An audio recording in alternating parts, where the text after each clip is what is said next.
We're going to take a look at a really easy song. I'm not going to do a finger-picking arrangement of it, although I might someday if people seem to be interested in that.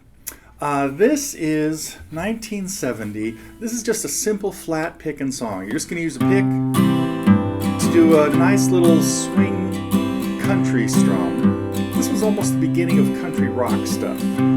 Recognize it, by the way? Of course you know what it is. You've seen the title.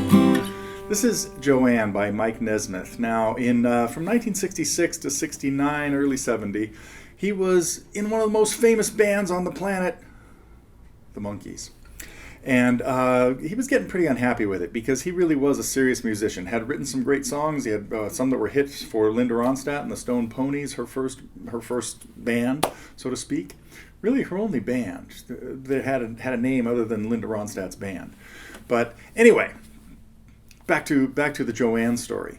And so he managed to get out of his Monkees contract in 1969, late 69, early 70, and put together his own band, the First National Band.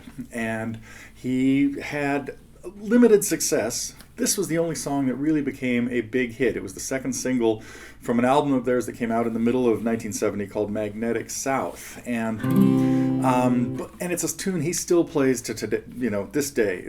It's if you go see Mike Nesmith, you know he's going to play Joanne because it's the one song of his that everybody knows.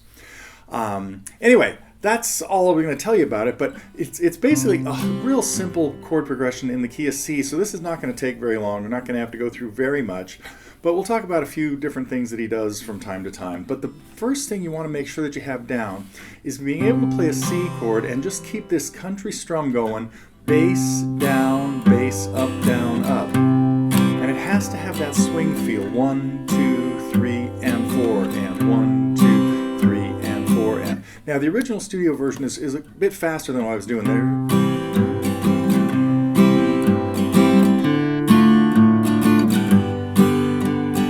And that's what we have in the intro, matter of fact. So the introduction is 6 measures.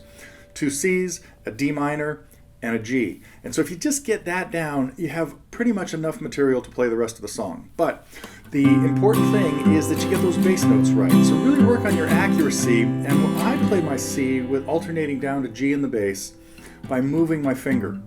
Mike doesn't, a lot of people don't. They'll just play the C with 2 fingers, with your 4th finger on the C on the 5th string and 3rd finger on the G in the bass.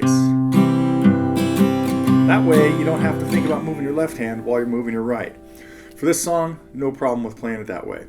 When we get to D minor, we need the 4th string, we need the root of the chord in the bass first, the D, and then the 5th string, the A, has the 2nd bass note. And then, as we get to our G chord, 6 and 4. Okay, you got all that? We'll have a chart that has the progression. We're going to have some moving bass parts. We're going to hear this.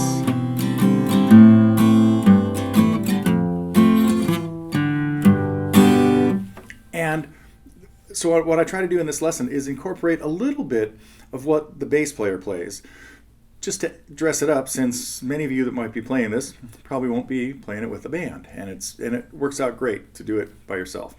Anyway, so coming up, we'll take a look at the progression and some of the little embellishments and doohickeys that we can do in Joanne.